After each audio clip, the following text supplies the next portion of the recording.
Hello everyone, welcome back to the 5 Minute Tech channel. Today we'll continue on our journey on learning more about how to secure ASP.NET Core microservices, and in this part we will be talking about the refresh tokens and how it helps us in keeping the user authenticated in a secure manner. So let's get started.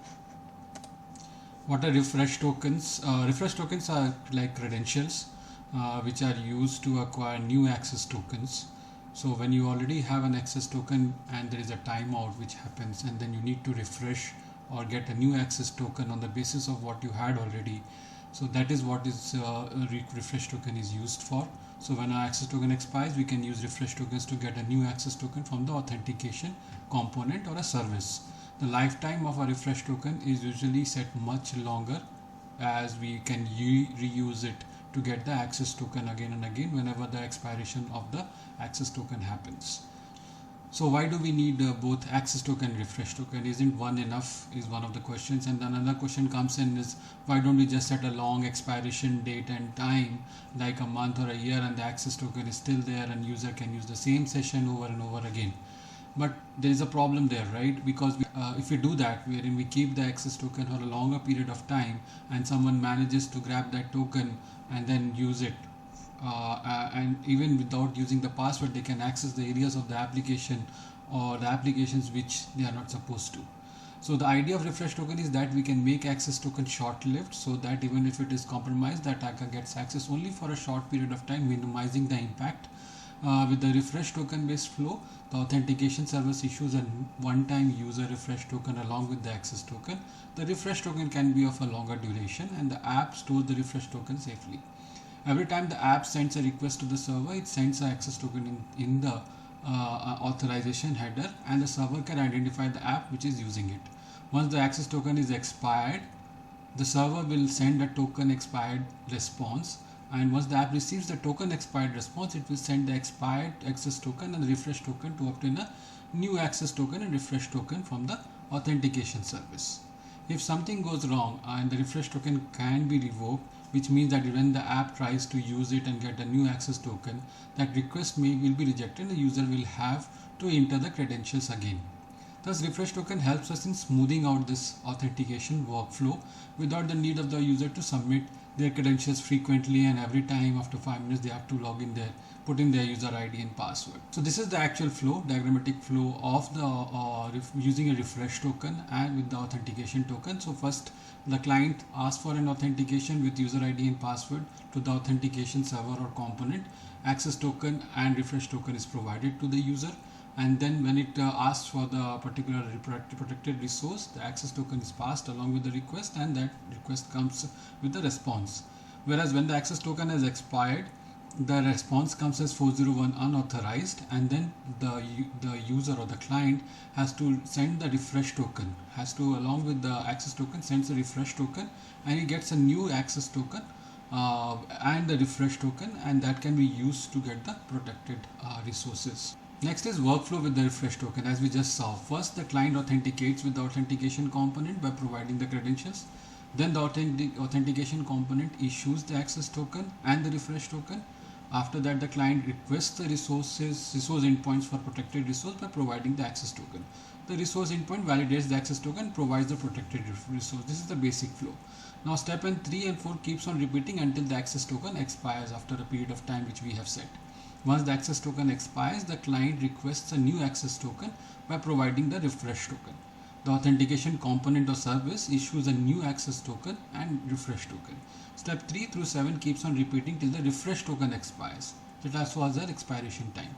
And once the refresh token expires, the client needs to authenticate with the authentication server once again with using the user ID and password, and the flow repeats from the step 1. And let's get into the demo now. So we'll start from where we left from.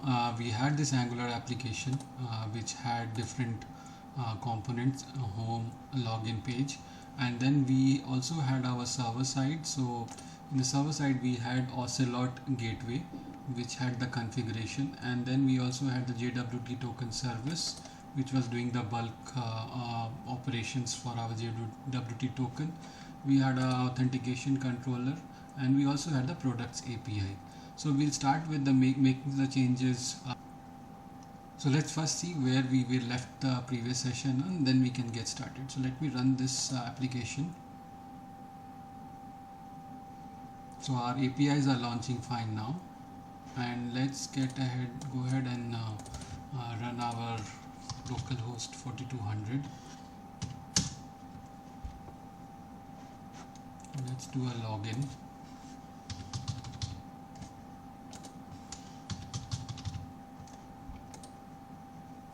And if you see here, we should be able to log in fine. And when you go to the home page,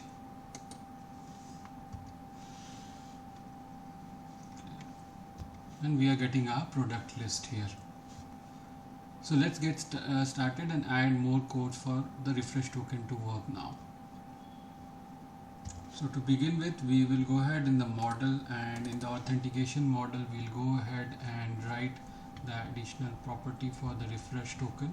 So this will be public string refresh token.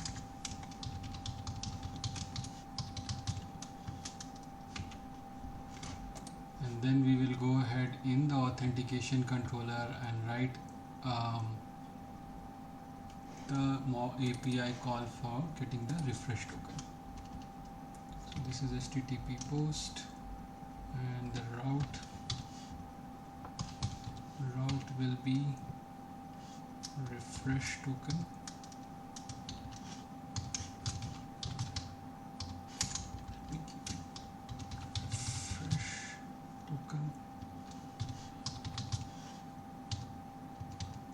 We'll name it as public eye action and not logout, but refresh, and this refresh will call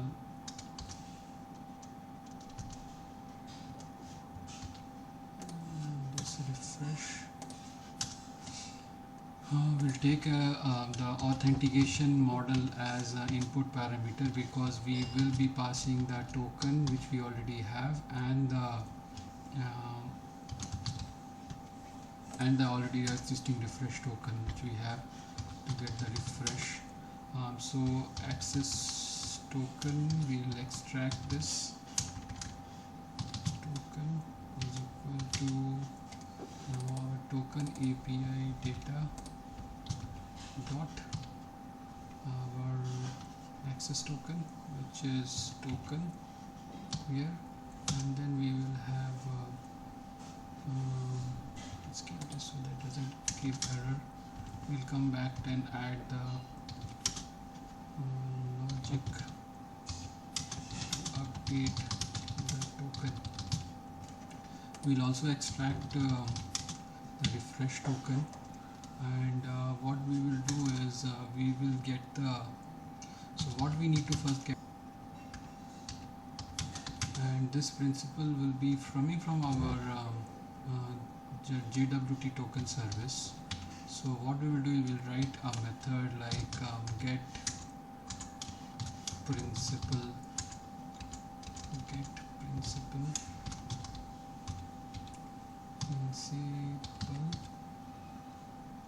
from expired token. So it is the expired token. We'll pass the access token which we have, and then also we will get the new access token.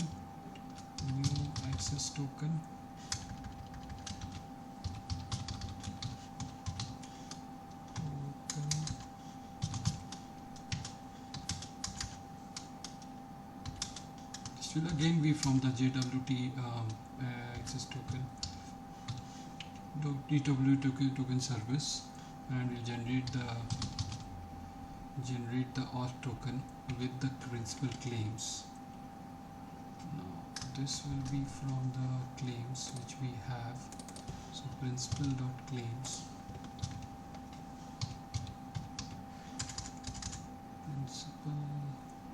this will have the claims object. So we'll have to, this is just the pseudo code, and we'll come back and create all those methods.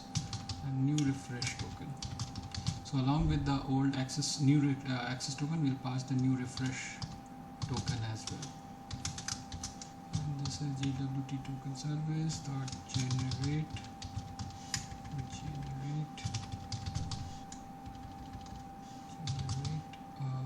refresh token.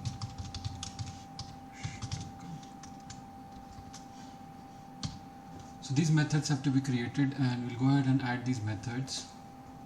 So we have added three methods: auth token, generate refresh token, and get principal from expired token. The get on the refresh token based on a random number generator will provide a refresh token and pass it on to the UI.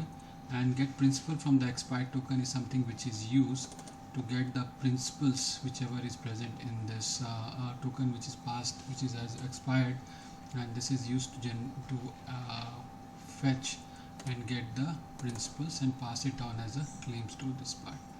So that is one change.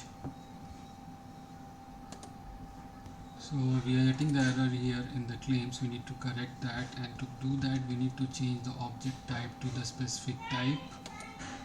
So the specific type is string for generate refresh token, the random number string, and the claim principal for the list of principals. So now it should be fine.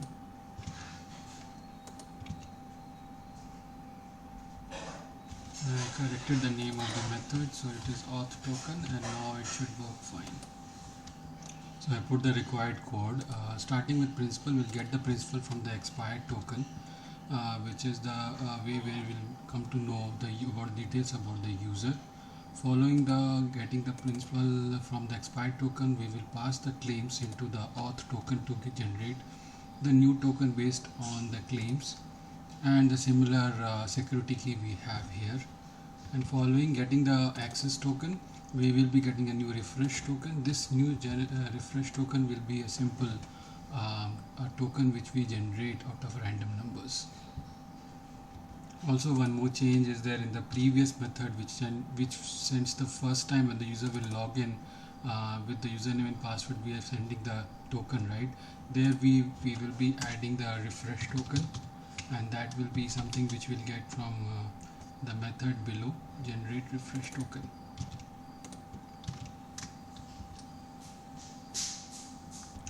Now in our JWT authenticator, we'll add some more attributes and correct some more attributes here. The validate audience will be true, and then we will have validate lifetime. That is something which is required for expiration to work. And also what we will do is we will add the valid issuer and valid audience. So we have already the valid issuer, so valid audience, whatever we have mentioned in the previous authentication service, we are just putting it there here. So let me put that, and then I think one more property is there, which is clock skew. Now clock skew resets it to 0, otherwise there will be an additional 5 minutes of time required for the tokens to expire. So I'm just setting it to 0 so that I don't have to wait for that. We'll save this one, and that's pretty much from the server side. Let's go back to the client side, where we'll be writing the interceptor JWT interceptor code changes along with other plugging in work. So this is the basic interceptor we had written, and we'll go ahead and extend this to accept the refresh token when there is a 401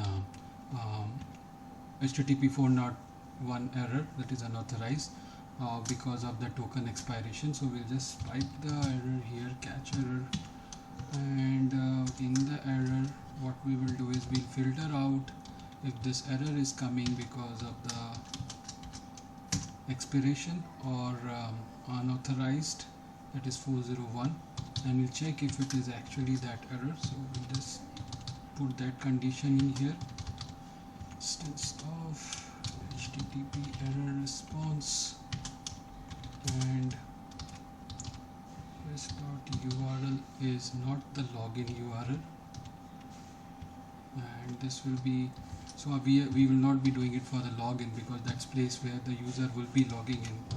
So we will exclude that part. This could be done in a better way in the production application. I'm just doing it for the situation right now wherein we want to see the result, right? So error dot status is equal to 401. So that's one thing, and then followed by this we will have to return handling this error through a method. So this dot handle, we'll just mention it as 401 error. So this will be a method which we'll be writing now, which will take the request and provide the next action. So this is one thing. Now let's add this method. So I've gone ahead and added the method handle error method. It's taking a boolean, is refreshing, and also a token subject, behavior subject. And what it is basically doing is it is going ahead and getting the token value and generating getting a refresh token from the auth service. And basically what it is going to save the token and the refresh token and pass the token which it obtained as a bearer token in the subsequent requests. So whenever there is a 401 error which is unauthorized, it will go ahead and get the latest refreshed new token based on the refresh token, and on that basis it will be able to call the subsequent API and pass the next to handle the next request. Also, to support this, I have made the changes in the auth service where I am calling a refresh token endpoint which we have written recently, and also in the storage service I have written two methods, one to save the refresh token and one to get the refresh token from the application session storage. So let's run this application now. So I'm going to run the C backend application, that is the C#. It will run the three web API projects.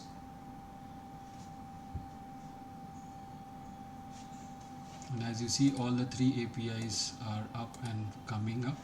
Now let's go ahead and launch the Angular application. So our Angular application is also launching, and let's go ahead and do an inspect so that we can see the code flow. So let's go to the sources and launch our code, which is in source folder, and we have a JWT interceptor. So let's move this code away and let's put a handle, a breakpoint here, and let's do this. Let's do this one, and let's run the application now. So I'll go ahead and add the credentials. So admin and login. So let's continue the breakpoint here.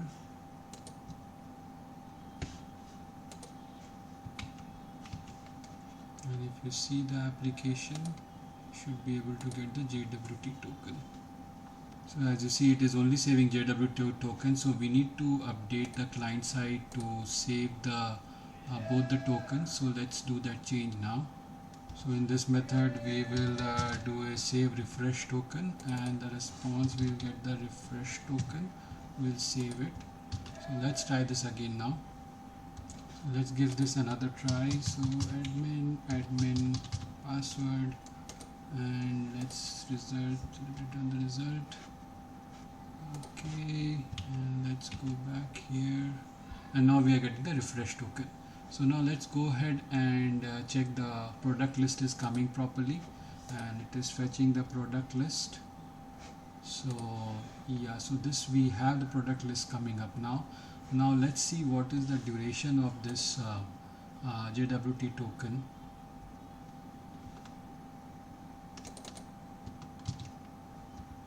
So my current system time is 2:26, and if you see here, the token will expire in 2:30:19. So if you hover over the center of the screen, you would be seeing it is going to have expire in 2:30. So I will wait for 4 more minutes and then we'll come back.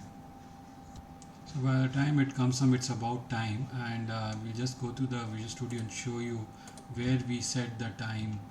And here is the expiration time we set it, and it's the expiration timestamp datetime now that at 5 minutes, and this could be reduced or increased based on the need.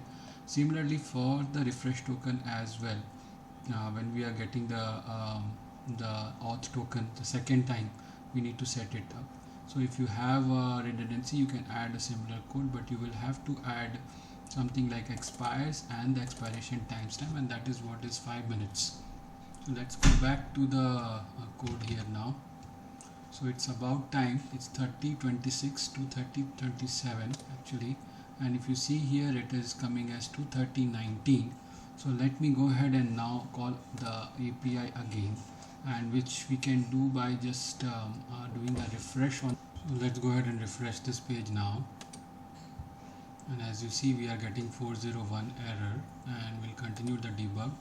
So it goes into the method 401 error, and it will go ahead and it will try to grab the refresh token, then refresh token, and then it will try to get the token. So let's continue, and it's now going to save the token and get the product list. So let's do F5. So that's how the refresh token is working now. So even though we had the expiration, we were able to get the product list on the refresh token without the user having to log in again. So that was pretty much about how to use the refresh token in conjunction with Angular application and also with the Ocelot API gateway and JWT token. So that's pretty much about the implementation. I hope you liked the video. If you like, do subscribe to the channel. Have a nice day. Bye.